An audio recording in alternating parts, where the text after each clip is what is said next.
బైబిల్లోని భక్తులు దేవుని నుండి ఆశీర్వాదాలు పొందేందుకు చేసిన వివిధ రకాల ప్రార్థనలను మనం తెలుసుకుందాం. మొదటిది కన్నీటితో కూడిన పోరాట ప్రార్థన. యాకోబు తన అన్న అయిన ఏశావు నుండి ప్రాణాపాయం నుండి రాత్రంతా దేవుని దూతతో పోరాడి, నీవు నన్ను ఆశీర్వదిస్తేనే గాని నిన్ను పోనీయనని పట్టుదలతో ప్రార్థించి ఇశ్రాయేలుగా మార్చబడ్డాడు.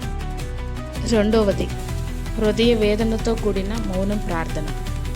హన్న సంతానం లేక నిందలు పడుతున్న హన్న దేవాలయంలో తన ఆత్మను దేవుని సన్నిధిలో కుమ్మరించి పెదవులు మాత్రమే కదులుతుండగా హృదయపూర్వకమైన మొరపెట్టింది. ఫలితంగా దేవుడు ఆమెను శామ్యూలుతో ఆశీర్వదించాడు. మూడవది పశ్చాత్తాపంతో కూడిన వినయ ప్రార్థన. దావీదు తన పాపమును ఒప్పుకుంటూ విరిగిన మనసుతో చేసిన ప్రార్థన ఆయనకి దేవుని క్షమాపణను, తిరిగి ఆత్మీయ ఆశీర్వాదాలను తెచ్చిపెట్టింది.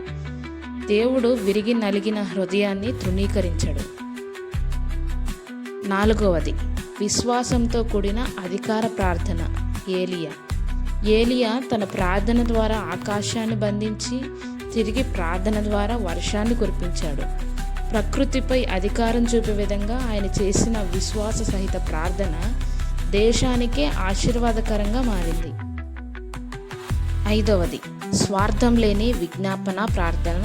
సొలొమోను తన కోసం ఐశ్వర్యాన్ని కానీ శత్రువుల ప్రాణాన్ని కానీ కోరుకోకుండా ప్రజలను పాలించడానికి వివేకము గల హృదయమును కావాలని కోరుకున్నాడు. ఆయన ప్రార్థనకు మెచ్చిన దేవుడు ఆయన అడిగని జ్ఞానాన్ని, ఐశ్వర్యాన్ని, ఘనతను కూడా ఇచ్చి ఆశీర్వదించాడు.